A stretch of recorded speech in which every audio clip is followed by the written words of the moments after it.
بحدش نجارن بدست لين مالتيو سلام كم يكنيهو نايتوبي بيتا سبلا خانكم مالتيو كم يكنيهو أنا سلامي إكزابير مسكن كم أنا سلام دلهم مو ببدلهم مو قرنات عالم سلام وسنا مسخم يهون دولكم حفتكم سوزي إيه حدشت لهمكم سبسكرايب قالي ترستيعكم سبسكرايب يقولكم لما كم ترشت أنيهم لايك مقالي ترستيعهم سبسكرايب تقول لي لايك تقول لي دما بتعمي لما مسكين تنشكلكم يدلي مالتيو وما أنت ما نبدأ بالبروجرام حيثكم مت يعني هو بزعوا قرر أمون مالتيو أننا قرر أمون نرجع ما زحتنا اللي نفلت إنا كلنا نفلت إنا تاني حدش نقر كم جيرم تيجيرم اللي بد حدش نقر حيثكم مت يعني هو كس كم جرشات ما مثلا كنت أنحو عدمكم مالتيو نا بالفيديو ناكن إني حتى أخوينا عبز حد ساعات درجة مزحت أم تقرأي اللي سرح على لا تحصل تي درامات تطوبيلن ينيوا نمتين تطوبيلن تاخدين تطوبيلن صريحا إني سرحت كأبين روحهم من اللي بلا بس كم ترشم تيجي الحمانتي حتى بحسب نوعلو نقفيتا نوعلو كومنت نوعلو كم زيتو كم زيت صراحة من اللي بالحسابات اليوم نساتهم دوما شاريحهم ولو تنحو ما جست نحنتي فيديو راح لهم قرط أي خدن يوم نتخاطر تلهون سلستر وعد تلهون بحد جزء يوم لغرت مالتي سلزي حدشتو كومنتات حدشت حسابات ولا يمتى أمبر تقبلهم نعو إيديت جيران ويكم بحدش نعو تقرط إلى منامن ما أقول سرح سوي دماكم معنا سرحت للو زاد معسب بتقلل بلاي فولت أيو تخامو منامن موت جزء لومي موت خنته لومي بتاع كبيش للخانة أو مخ أجد أراس كركادي ولا كفتين من درات آخر كمان ممكن تقرض بتاع مخبيدينا سلزي تزنبرات تستسرح سرحت تسكاب ودا نايت سب كومنت لنا ترى أمكات تتنح مالتيو زتهم دما بزي وسنة زي وسينهم تزنبرات سرحت تقرر توديو ولا جزء لكل ولا قرر أمون تطوبي لهم يوم نمتهم تطوبي لهم نحد لكم كنكم ناي بزح حساب كم تقدم لكم كومنتن حسابن ناي سرحت نيات أفت فيلم يفتد زائد بعد صاروا أفت دراما اللي صاروا مستني عدنا كونتات تبو سلالي كونا قرطا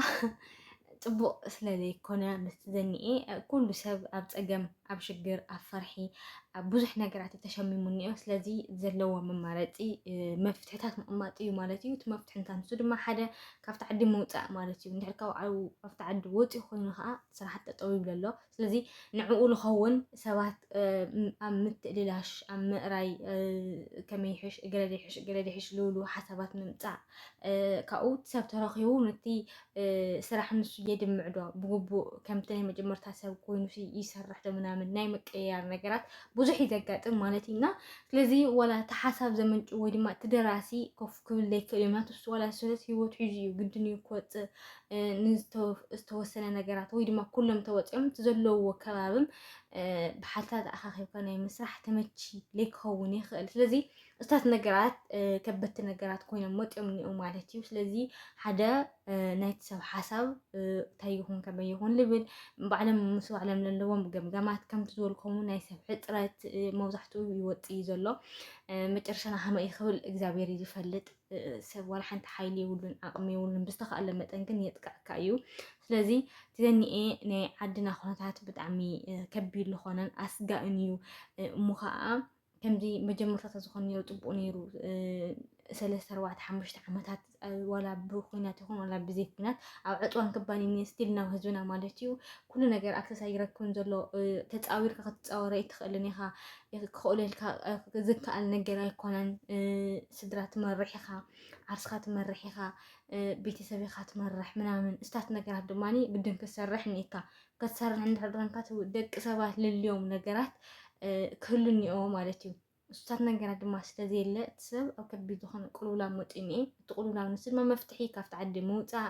ሰላማዊ ዝኾነ ቦታ ወይ ሰላማዊ ዝኾነ ሃገር ምሕራይ ናብኡ ከይድካ ድማ ከም ብሓዱሽ ተላሚድካ ያው ኣብኡ ከይድካ ትረክብ ኢኻ ትኸስብ ኢኻ ወይ ብዙሕ ነገር ተተርፍ ኢኻ ማለት ኣይኮነን ቢያንስ ነፍስኻ ውሑስ ትገብር ኢኻ ማለት እዩ እምበር ኣብ ሰዓት ወላ ፍና መጨረሻ ናይ ገረእሞ እንዳሕዳልካ ሪኦም ማዃንኩም ብሰንኪ ፀገም ብሰንኪ ሽግር ብሰንኪ ብዙሕ ነገራት ዝተፀለለት ኣካል ኣብ ኦላ ትሰርሕ ናይ መጨረሻ ማለት ኢና ነዚ ታእያ ኮይና እንዳሕዳ ኢልኩም ኮይንኩም በቲ ዘኒኤ ኩነታት ዘፀልል ስራሕቲ ዝስራሕ ኣሎ ምንም ሓሳብ ጭንቀት ዘይነበረካ ኣብ ስራሕካ ትውዕል ዝነበርካ ስራሕ ኣልባ ኮይንካ እኒኢኻ ማለት እዩ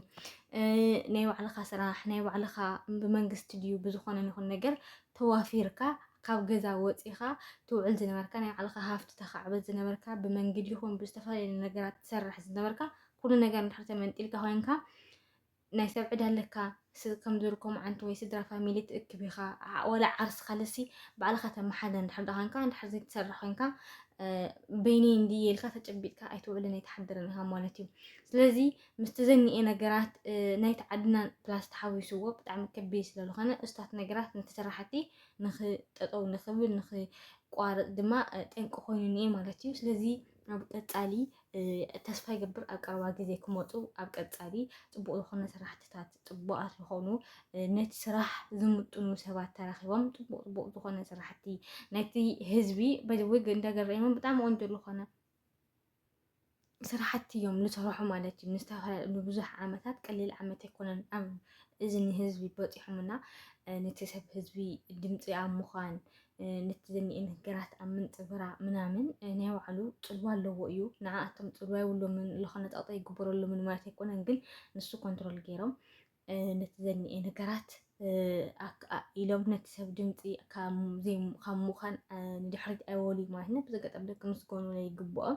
ብዙሕ ሰብ ነቲ ሰዓት ድዩ ወላ ነቲ ስራሕቲ ፈሪሑ ሰጊኡ በቲ ክሰርሖ ዝደሊ ነገራት ሰሪሑ ይውፅኡ ዝብልና ንሳቶም ግን ናይቲ ሕብረተሰብን ኣብ ማእኸል ዝገበረ ስራሕትታት ብዙሕ ስራሕትታት ሰሪሖም እዮም ኣብ ቀፃሊ ድማ ደስ ብልብል ነቲ ማሕበረሰብ ንእሽተን ከነቃቕሕ ዝኽእል ነቲ ተፀጊሙ እኒአ ህዝቢ ናይቲ ከፊእዎ ዝኒአ ህዝቢ ብዝተወሰነ መልክዑ ብትነሃሶም ጥበብ ገይሮም ሰሪሖም ነቲ ህዝቢ ንእሽተን ድምፂ ክኾንዎ እዮም ዝብል ተስፋ ኣለኒ ካፍቲ ጠፊኡ ዝነበረ ናይ ትግርኛ ድራማ ካፍቲ በቃ ሃሲሱ ዝነበረ ካፍቲ ብዙሕ ነገራት እንትንብሎ ነበርና ንእሽተን ንኸብራህራ መንገዲ ንኽኽፈት ሓደ ሰባት ናብኣትዮም ንኸድምዑ ናይ ብዙሕ ዓቕምን ጥበብን ዝወፀሉ ስራሕትታት ይወፀሉ ትግራይ ብጣዕሚ ክድነቕ ዝግብኦ ብጣዕሚ ጎበዛት በቃ እንዴ ከም ዝሰርሑ እውን ኣለዉ ድዮም ከስካዕ ትብል ማለት እዩ ዳርጋ መብዛሕትኡ ናይ ትግርኛ ደርፊ ምናምን ማነው ድራማ ኣይንከታተልን ወይ ናይ ኣምሓራ ወይ ናይ ኤርትራ ተኮይና እምበር በቃ ዝኾነ ነገር ዘሰልች ነገር ርእስ ኣለዎና ኣብዚ ሕጂ ዝስርሑ ዘለዉ ስራሕትታት ኣብዚ ሕጂ ክስርሑ ተዳልዮም ዘኒአው ኣብዚ ሕጂ ንክሰርሑ ወፂኦም ዘኒአው ድራማ ዝሰርሑ ሰባት ብጣዕሚ ጎበዛት ነቲ ስራሕ ብጣዕሚ ኣፀቢቖም መልክዕ ብዘለዎ ነገራት ገይሮም ዝሰርሕዎ ዘለዉ ብጣዕሚ ጎበዛት ዝኾኑ መናእሰይ እዮም ናይዚ ሕጂ ጀነሬሽን ወፂኦም እኒአውና ደስ ይብለካ ወላ ንስኻ ንኽትሰርሕ ኣብ ተስፋ ይገብር ኣነም ኣብ ቀረበ ግዜ እንድሕዳ እትዮም ንኾይኖም ክሰርሕ ልብል ግምት ኣለኒ እና ያ ከድምዕ ልብል ግለ ሙሉእ እምነት ኣለኒ ጋይስ ማለት እዩ ከድምዕ ክሰርሕ ብቻ ዝኾነ ምሳቶም ዘተናኸፍ ነገር ወይ ድማ ዘቀራረብ ነገር ንእሽተን ጥራሕ ባይታ ንርከብ እምበር ምስኦም ሰሪሐ ሙሉእ ብሙሉእ ስራሕ ስራሕቲ ዝሕጎሱ ደስ ዝብሉ ዘድምዑ ከም ዝኾነ 100% ርግፀኛ እየ ማለት እዩ እና ስለዚ ነቲ ዝስራሕ ዘለ ስራሕቲ ክነድንቆ ይግበአና ሰፖርት ክንገብሮም ይግበአና ኣብ ዝሰርሕዎም ድራማታት ሰብስክራይብ ኣብ ምግባር ላይክ ምግባር ሸር ኣብ ምግባር ዝኸፍልዎ ኣለዉ መስዋእቲ እሞ ምስታይ ትግራይ ዘኒኤ ምንም ዘተባብዕ ይኹን ሰፖርት ዝገብር ለየብሎም ስለዝኾነ ንሕና በቲ ዝከኣለና መጠን ሰብስክራይብና ላይክ ኮመንት ሸር እናገበርና ክነተባብዖም ኩላትና ገዲፎሞ ዝነበሩ ንክሰርሑ ኣይንሰርሕ እንዶም ሓዲጎሞ ዝነበሩ ንክጅምሩ ተም ዝጅምሩሎም ንኸየቋርፁ ናህና ሓገዝ ብጣዕሚ ዘድልና ኣብ ኩለን ዩቲዩብ ቻናላት ናኸና ንከታተሎም ድራማታት ሰብስክራይብ ናገበርና ላይክ ናገበርና ነባራትዓዮም ኩለኩም ይደሊ ንዓይለ ተሰብስክራይብ ኣይትረስዑኒ ኢኹም ላይክ ላይ ትረስዑኒ ኢኹም ሸር ኮመንት ላይ ኣይትረስዑኒ ኢኹም ኩለኩም ይደሊ ማለት እዩ ናይ ድማ ሓንቲ ቪድዮ እዚኣ ትመስል ነራ እስከ መጨረሻ መሳየት ፅንሕኩም ኣዝየ እየ ለመስግን ተሰናይ ንዓኹም